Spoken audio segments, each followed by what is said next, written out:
Class start करते हैं। पिछले क्लास में मैंने आप लोगों को पढ़ाया था डिसप्रोपोर्शनेशन रिएक्शन, ठीक है। आज आगे हम लोग बढ़ते हैं। आज एक बहुत अच्छा एक टॉपिक पढ़ाने जाते हैं, दैट इज इक्विवेलेंट वेट। ये इक्विवेलेंट वेट होता क्या है, पहले मैं ओल्ड डेफिनेशन से जा रहा हूँ, उसके बाद न्यू डेफिनेशन में मैं आऊँगा, ठीक है। पहले समझ लीजिए इसको। देखिए क्या बोल रहा है, the amount of substance which can directly और indirectly reacts with reference or standard 8 gram oxygen, 1.008 gram hydrogen और 35.5 gram chlorine is called equivalent weight. Simple बात समझना बाबू कि कोई भी एलिमेंट, कोई भी सब्सटेंस अगर 8 ग्राम ऑक्सीजन से जितना उसका पार्ट रिएक्ट करेगा आइदर ऑक्सीजन से, या 1 ग्राम हाइड्रोजन से जितना उसका पार्ट रिएक्ट करेगा, या 35.5 ग्राम क्लोरीन से जितना उसका पार्ट रिएक्ट करेगा, वही उस एलिमेंट का इक्विवेलेंट वेट कहलाएगा, ठीक है। एज फॉर एग्जांपल एक छोटा सा मैं एग्जांपल आपको लेके दिखाता हूँ, ठीक है। देखना यहाँ देखिए बाबू, मैंने लिया मैग्नीशियम, ठीक है। इसको रिएक्ट करा दिया क्या चीज़ के साथ, O2 के साथ, और ये बन गया क्या चीज़, MgO। इसको मैं बैलेंस कर दूँ पहले, 2 और ये क्या चीज़, 2, बैलेंसिंग। अब देखो मैग्नीशियम का जितना पार्ट 8 ग्राम ऑक्सीजन से रिएक्ट करेगा वही मैग्नीशियम का होगा इक्विवेलेंट वेट, सही है। अभी बताओ मैग्नीशियम का वेट यहाँ पे कितना है, तो 2 × 24 कितना होगा बाबू, 48 ग्राम, हाँ या ना। एक मैग्नीशियम का 24 होता है तो 2 मोल्स का क्या होगा, 48। ऑक्सीजन का बताइए वेट क्या होगा, एक का 16 तो 2 का क्या होगा, 32 ग्राम। अब सोचो 32 ग्राम ऑक्सीजन से इसका कितना पार्ट रिएक्ट कर रहा है, 48 ग्राम। तो 8 ग्राम ऑक्सीजन से जितना उसका पार्ट रिएक्ट करेगा that will be called equivalent weight of magnesium, ठीक है। आइए देखते हैं हम लोग, देखो यहाँ पे 32 ग्राम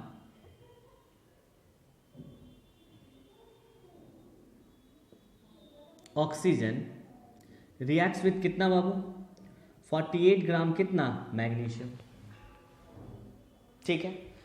तो 1 gram oxygen reacts with 48 by कितना, 32 ग्राम क्या चीज़, मैग्नीशियम। और 8 ग्राम के साथ जितना मैग्नीशियम रिएक्ट करेगा that will be called equivalent weight. बार बार बता रहा हूँ, तो 48 बाई 32 × 8 तो क्या होगा बाबू, 24। मीन्स आप लिख सकते हैं 24 बाई क्या चीज़, 2। आप डिवाइड करके कितना लिख सकते हैं, 12, आराम से लिख सकते हैं, लेकिन थोड़ा देर वेट कर लीजिए। क्यों नहीं 12 लिख रहा हूँ बताऊंगा। तो इक्विवेलेंट वेट बताओ क्या होगा मैग्नीशियम का, इज इक्वल टू 24 बाई क्या चीज़, 2, ठीक है ना। 8 ग्राम के साथ कितना, इतना 12 ग्राम, मीन्स 12 ग्राम मैग्नीशियम क्या करेगा, रिएक्ट करेगा, सही है। एक और एग्जाम्पल लेते हैं हम लोग, आओ देखें। यहाँ देखना एल्युमिनियम प्लस क्या चीज़, Cl2, क्या बना दिया, AlCl3, ठीक है। इसको भी बैलेंस कर दूं, ये क्या हो गया 2, तो ये 2 और ये क्या चीज़ 3। इसका वेट देख लेते हैं बाबू, तो 2 × 27 कितना बाबू, 54 ग्राम, और ये 3 × एक क्लोरीन का कितना 35.5, 2 का क्या होगा इंटू 2 कितना होगा 71, तो 3 × 71 ग्राम। सिमिलरली मैग्नीशियम एल्युमिनियम का कितना पार्ट 35.5 ग्राम क्लोरीन से रिएक्ट करेगा that will be called equivalent weight of क्या चीज़, एल्युमिनियम, ठीक है ना।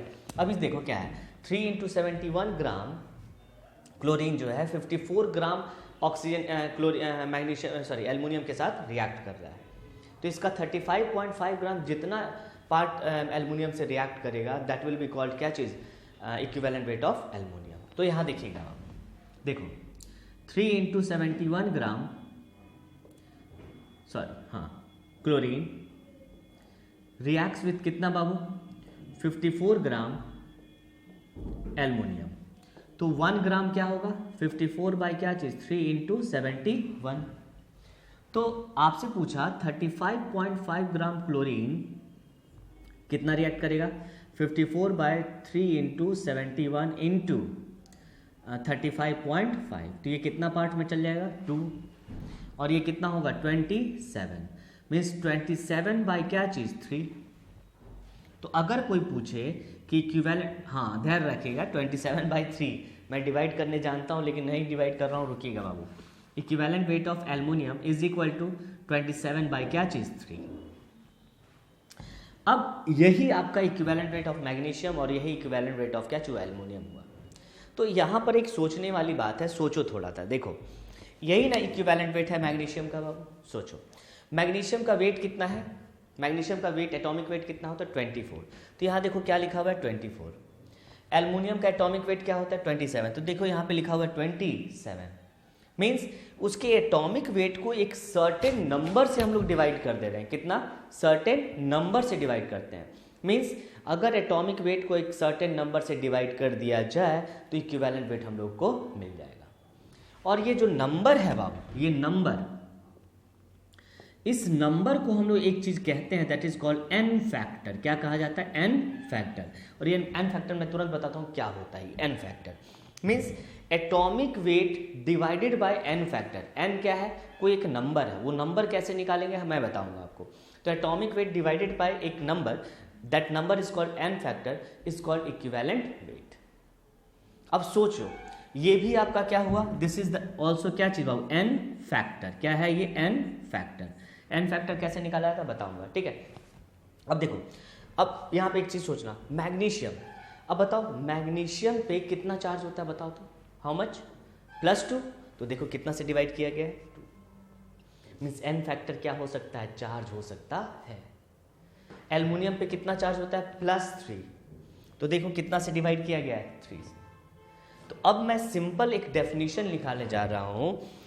मैंने ये जो एग्जाम्पल है, इस एग्जाम्पल से क्लियर हो जाता है कि इक्विवेलेंट वेट क्या है। इक्विवेलेंट वेट क्या है बाबू?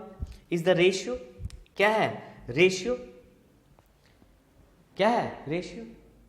रेशियो क्या चीज का? एटॉमिक वेट और डिवाइडेड बाय क्या चीज? एक number, that number is called N factor. ठीक है, आइए तो मैं एक और डेफिनेशन लिखता हूं, मिटा रहा हूं इसको, मिटा रहा हूं। आइए देखें, अब यहां से तो हम लोग को पता चल गया। देखो अब देखिएगा, from all the examples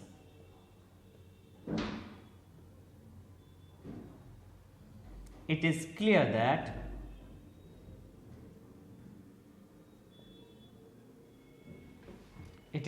that to calculate equivalent weight, atomic weight is divided by a certain number and that certain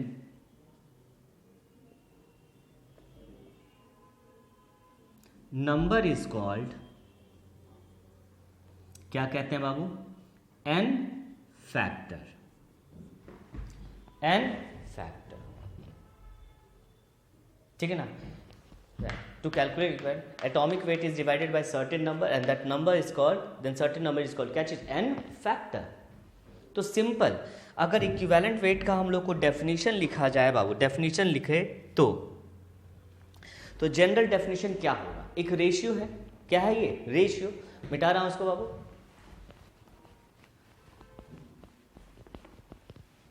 देखो तो यहां देखिएगा, जनरल definition of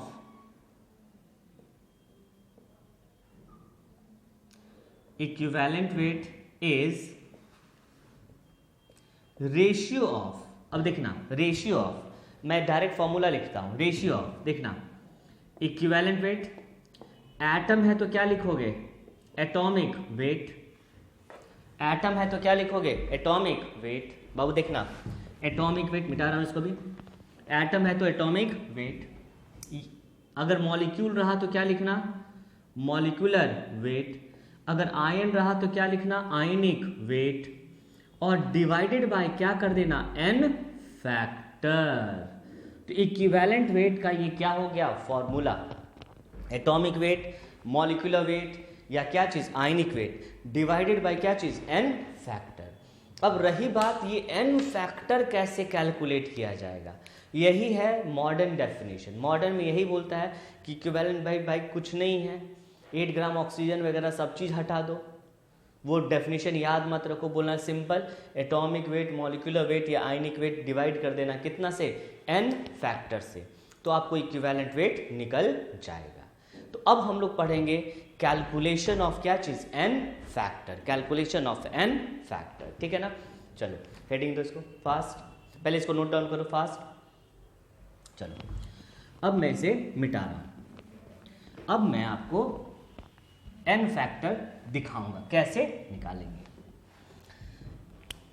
देखो कैलकुलेशन ऑफ क्या चीज n फैक्टर। तो पहली बात एक चीज याद रखना, n फैक्टर इज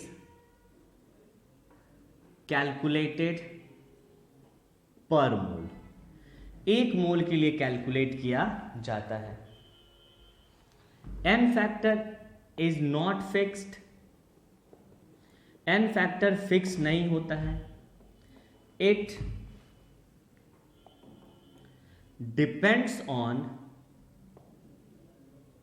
क्या चीज केमिकल रिएक्शंस, केमिकल रिएक्शन पे ये क्या होगा डिपेंड करेगा। कैसे मैं आपको बताऊंगा, केमिकल रिएक्शन पे डिपेंड करता है, ठीक है।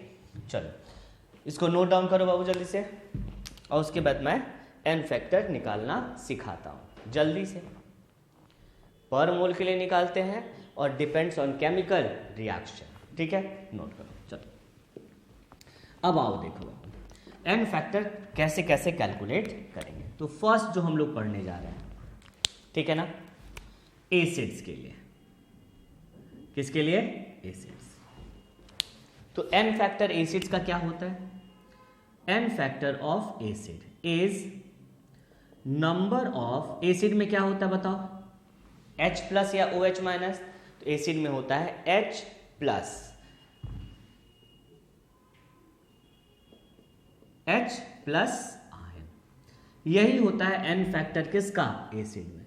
मीन्स जितना एसिड वो H प्लस देगा वही उसका क्या होगा? n factor. n factor number of replaceable क्या चीज? H plus ion is called n factor of acid, ठीक है। जैसे एग्जांपल मैं यहां लिखता हूं एसिड्स और यहां लिखता हूं मैं maximum n factor, maximum n factor, ठीक है। जैसे बाबू देखो HCl, HCl कैसे टूटेगा? H प्लस और Cl माइनस, कितना H दे रहा है बाबू? तो 1, तो मैक्सिमम n फैक्टर क्या होगा? 1। यहां देखो HNO3, कितना हाइड्रोजन है? 1, तो n फैक्टर क्या होगा? 1। यहां देखना बाबू H2SO4, कितना हाइड्रोजन है? 2, तो n फैक्टर क्या होगा? 2, ठीक है ना। अब इसका इक्विवेलेंट वेट निकालना है, तो इसका मॉलिक्यूलर वेट डिवाइडेड बाय 1, इसका मॉलिक्यूलर वेट डिवाइडेड बाय क्या चीज? 2। आराम से निकाल सकते हैं इसका इक्विवेलेंट वेट, ठीक है। अब देखो यहां बताना HCOOH, अब इसका n फैक्टर क्या होगा, क्या होना चाहिए बाबू? देखना कंफ्यूजन नहीं, HCOO और क्या चीज H। अब ये कितना हाइड्रोजन को रिप्लेस करेगा? तो आप ये सोच रहे हो कि ये भी है 2 हाइड्रोजन, नहीं, only 1 hydrogen will be replaced. क्यों? जो हाइड्रोजन ऑक्सीजन से अटैच्ड होता है वही रिप्लेस होता है, वही रिप्लेस होता है। क्यों? देखना अगर कार्बन का इलेक्ट्रोनेगेटिविटी देखा जाए तो 2.5 और इसका क्या होता है? 2.1, दोनों का इलेक्ट्रोनेगेटिविटी क्या है? सेम, इसलिए ये रिमूव नहीं होगा। अब हाइड्रोजन का क्या होता है? 2.1 और इसका क्या होता है? 3.5। यहाँ पे इलेक्ट्रोनेगेटिविटी का डिफरेंस क्या है? ज़्यादा है, तो ऑक्सीजन अपनी ओर इलेक्ट्रॉन को क्या कर लेगा? खींचेगा, तो H प्लस क्या होगा? बाहर हो जाएगा। मीन्स आप लिख सकते हैं हाइड्रोजन अटैच्ड विथ क्या चीज? Oxygen is replaced. जो ऑक्सीजन से हाइड्रोजन अटैच्ड होगा वही क्या होगा? रिप्लेस होगा, ठीक है। तो बताओ कितना होगा 1। सिमिलरली अब यहाँ देखो CH3 COOH एसिटिक एसिड है, तो यहाँ भी क्या लिखेंगे 1, एक ही हाइड्रोजन जा रहा है। यहाँ देखना बाबू COOH और COOH इसको कहते हैं ऑक्जेलिक एसिड। क्या कहते हैं? Oxalic acid. कितना हाइड्रोजन जाएगा? एक और एक क्या चीज? दो लिखेंगे। ठीक है, चलिए अब ये तीन जो है आपको याद रखना है। कौन कौन? देखना, ये आपको मैक्सिमम एन फैक्टर लिखा रहा हूं, मैक्सिमम एन फैक्टर। देखना यहां लिखना H3PO2, इसका मैक्सिमम बस नीचे लिखते रहिएगा बाबू। मैक्सिमम एन फैक्टर क्या होता है? 1। H3PO3 क्या होता है? 2। H3PO4 क्या होता है? 3। ये आपको याद रखना है, याद रखना है। इसका 1, इसका 2, इसका क्या चीज 3। कैसे? तो पहली बात तो आपको याद रखना है, और दूसरी बात मैं इसका स्ट्रक्चर बना के दिखाता हूं। देखो H3PO3 का स्ट्रक्चर कुछ ऐसा होता है बाबू, देखना। तो जितना ऑक्सीजन के साथ हाइड्रोजन अटैच्ड होगा उतना ही क्या होगा? रिप्लेस।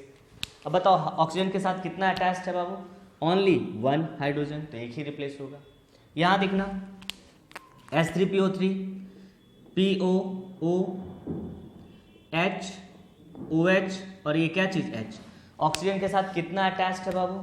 तो आप बोलेंगे 1 और क्या चीज 2, इसलिए एन फैक्टर इसका क्या हुआ? 2।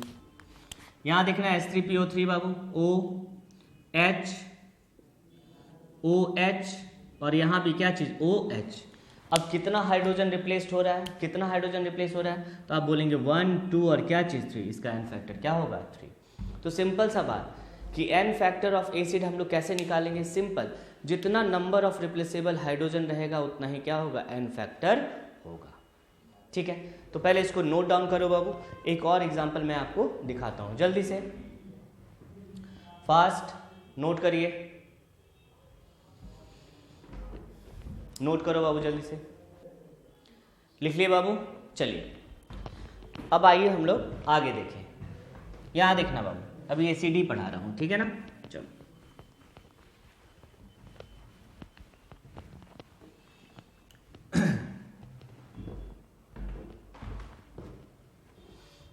यहां देखना, तो H3PO4 अब रिएक्ट करता है किसके साथ? NaOH के साथ, और ये बना दिया NaH2PO4 और प्लस क्या चीज? H2। अब आपसे पूछेगा कि H3PO4 का एन फैक्टर क्या होगा। ठीक है, बताइए। अभी मैंने आप लोगों को बताया था,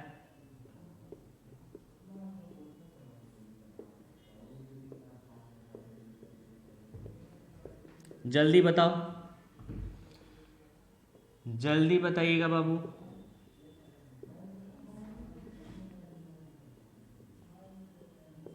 बताइए।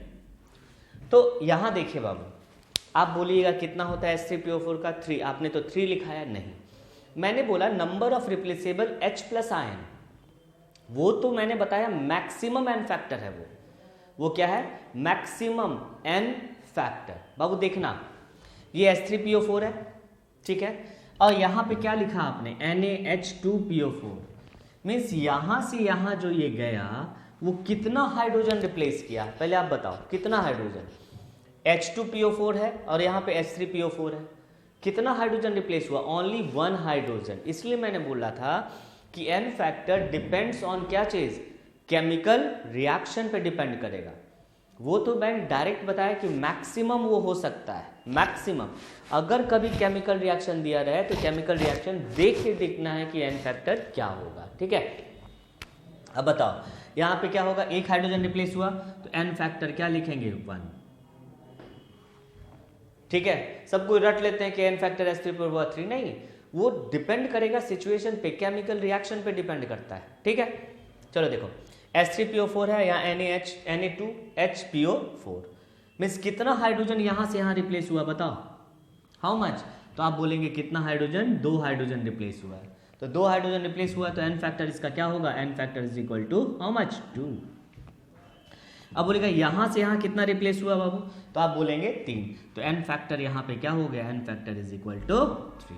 3 हाइड्रोजन रिप्लेस हुआ। यहां पे कितना हाइड्रोजन रिप्लेस हुआ? 1 हाइड्रोजन। ठीक है, तो ये रहा n फैक्टर ऑफ क्या चीज एसिड। अब हम लोग चलेंगे n फैक्टर ऑफ क्या चीज बेस। बाबू सुनना, एसिड में H प्लस देता है तो बेस में क्या देगा, OH माइनस। क्या देगा, OH माइनस। नोट करो इसको फास्ट, जल्दी चलो। बेस, तो बेस में क्या होगा n फैक्टर, बताओ। सिंपल सा बात, वेरी गुड। जितना number of replaceable OH minus होगा वही क्या होगा, n फैक्टर ऑफ बेस। ठीक है, यहां देखिएगा बेस, सेकेंड देखिएगा n फैक्टर ऑफ बेस क्या होगा, एक लाइन में नंबर ऑफ रिप्लेसेबल या रिमूवेबल OH माइनस। जितना number of replaceable OH minus होगा वही बेस का क्या होगा, n factor. n factor of क्या चीज, बेस। ठीक है, आओ देखो, यहां लिखते हैं हम लोग क्या चीज, बेस, और यहां लिखते हैं मैक्सिमम n फैक्टर। उसका मैक्सिमम n फैक्टर क्या होगा, देखो बेस लिख दिया हम लोग क्या चीज, NaOH। अब बताओ कितना OH रिप्लेस हो सकता है यहाँ पर, तो 1। तो मैक्सिमम n फैक्टर क्या हुआ, 1। यहाँ मैंने बताया CaOH होल 2, कितना OH रिप्लेस हो सकता है, 2। तो मैक्सिमम n फैक्टर क्या होगा, 2। यहाँ मैंने बताया AlOH होल 3, कितना n फैक्टर रिप्लेस हो सकता है, 3। तो n फैक्टर क्या होगा, 3। तो ये रहा n फैक्टर ऑफ बेस। अब देखना यहाँ पर, देखो CaOH होल 2 प्लस HCl, अगर रिएक्शन कर लिया बाबू तो यहाँ लिखा है CaCl और क्या चीज OH, और प्लस क्या चीज H2O। CaOH whole 2 plus HCl CaCl2 और प्लस क्या चीज H2। अब यहाँ बताओ हमको, यहाँ CaOH होल 2 है, अब यहाँ से कितना OH रिप्लेस हुआ है, तो आप बोलेंगे हाउ मच, 1। एक ही OH रिप्लेस हुआ है तो इसका n फैक्टर क्या होगा, विल बी 1। यहां पे कितना रिप्लेस हुआ है, तो आप बोलेंगे 2OH, तो n फैक्टर इसका क्या होगा, विल बी 2। n फैक्टर क्या होगा, 2। सही है, तो चलिए ये हुआ आपका n फैक्टर ऑफ क्या चीज, बेस। अब हम लोग पढ़ रहे हैं n फैक्टर किसका, सॉल्ट का। किसका, सॉल्ट का। जल्दी नोट करो फास्ट, चलो।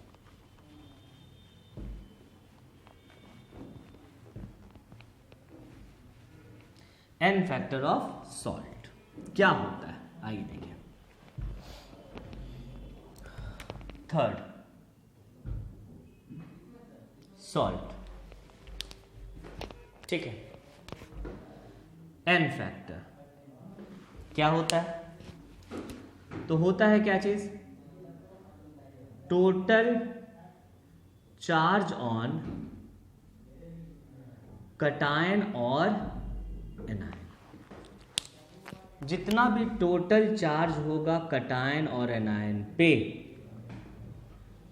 वही उसका क्या होता है, n फैक्टर। सॉल्ट का क्या होगा, n फैक्टर। बाबू देखना, यहां मैं लिखता हूं सॉल्ट और यहां लिखता हूं क्या चीज, मैक्सिमम n फैक्टर। ठीक है, तो पहले मैं लिखता हूं यहां पर NaCl। अब बताओ NaCl का मैक्सिमम n फैक्टर क्या होगा। बाबू देख, NaCl, बताओ NaCl कैसे टूटा, Na प्लस और Cl माइनस, ऐसे टूटा, ऐसे नहीं टूटता है, कैसे, यहाँ कुछ नहीं है तो यहाँ 1, यहाँ पे 1। बाबू देखना, चलो जो नहीं जानते हैं सुनिएगा, NaCl कैसे टूटा, NaCl बताओ, यहाँ कुछ नहीं है, 1। इधर वाला पार्ट पॉजिटिव और इधर वाला पार्ट क्या होता है, नेगेटिव। तो यहाँ कुछ है 1, यहाँ पे भी 1, तो ये चार्ज यहाँ चल जाएगा और ये चार्ज यहाँ आ जाएगा। तो Na पे कौन सा चार्ज, प्लस, और Cl पे क्या चीज, माइनस। अगर बोला जाए MgCl2 कैसे टूटा, तब बताओ। देखो यहाँ कुछ नहीं है तो 1, यहाँ पे क्या चीज 2, यहाँ पे कौन सा चार्ज, प्लस, और इधर क्या चीज, माइनस। तो ये 2 इधर चला जाएगा, 2 इधर चल जाएगा, तो क्या होगा, Mg पे +2 और Cl पे क्या चीज, -1। ठीक है, तो टोटल चार्ज ऑन कटायन और क्या चीज, एनायन। बोलो, तो n फैक्टर क्या होगा, मैक्सिमम n फैक्टर। देखिए कटायन पे भी प्लस और एनायन पे भी क्या चीज़ माइनस, तो मैग्नीट्यूड से हमको मतलब है, क्या चीज़, ओनली मैग्नीट्यूड पे। चार्ज कितना है 1, तो मैक्सिमम एन फैक्टर क्या होगा 1, सही है। अब बताओ, बोलेगा MgCl2 का एन फैक्टर क्या होगा, तो MgCl2 कैसे टूटेगा हम, Mg+2 और Cl-। अब बताओ एन फैक्टर कैसे लें, यहाँ पे 2 आया और यहाँ पे 1 आया, आइदर कटायन नहीं तो क्या लेना है आपको एनायन, तो बोलिएगा कि किसको लें, ये 2 और ये क्या चीज़ 1, तो कोई प्रॉब्लम नहीं है बाबू। देखो MgCl2 में यहाँ मैग्नीशियम कितना अमाउंट में था 2 और यहाँ कितना है 1 में लिखे हैं, तो यहाँ पे लगा दीजिए क्या चीज़ 2। अब बताओ ये +2 और ये 2Cl-, मीन्स अब बताओ यहाँ पे भी 2 और यहाँ पे भी क्या आ गया 2, दोनों पे चार्ज कितना 2, तो बताओ MgCl2 में मैक्सिमम एन फैक्टर क्या होगा, बना सकते हैं ऐसा, चलिए बना के दिखाइए तो बाबू, चलो फास्ट। AlCl3 का क्या होगा, Al2SO4 का होल 3 क्या होगा, K2SO4 का क्या होगा, जल्दी जल्दी बनाओ, KCl, MgCl2 एंड 6H2O क्या होगा, K2SO4, Al2SO4 होल 3, 24H2O, इसका क्या होगा इन फैक्टर, फास्ट जल्दी नोट कीजिए और बना के दिखाइए फास्ट।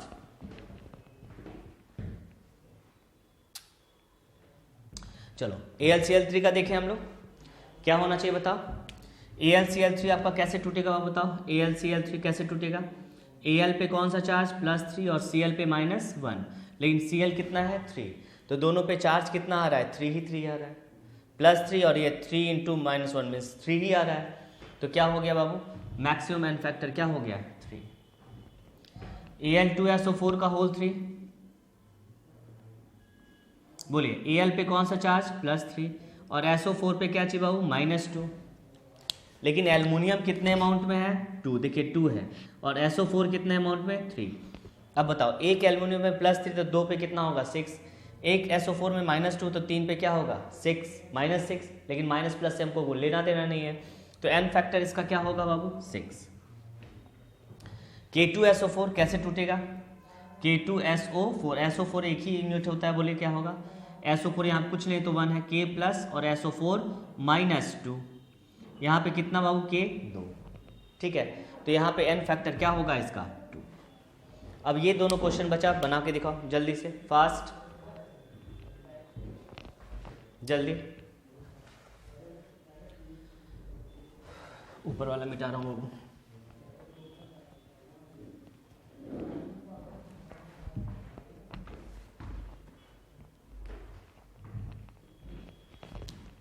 ठीक है। देखो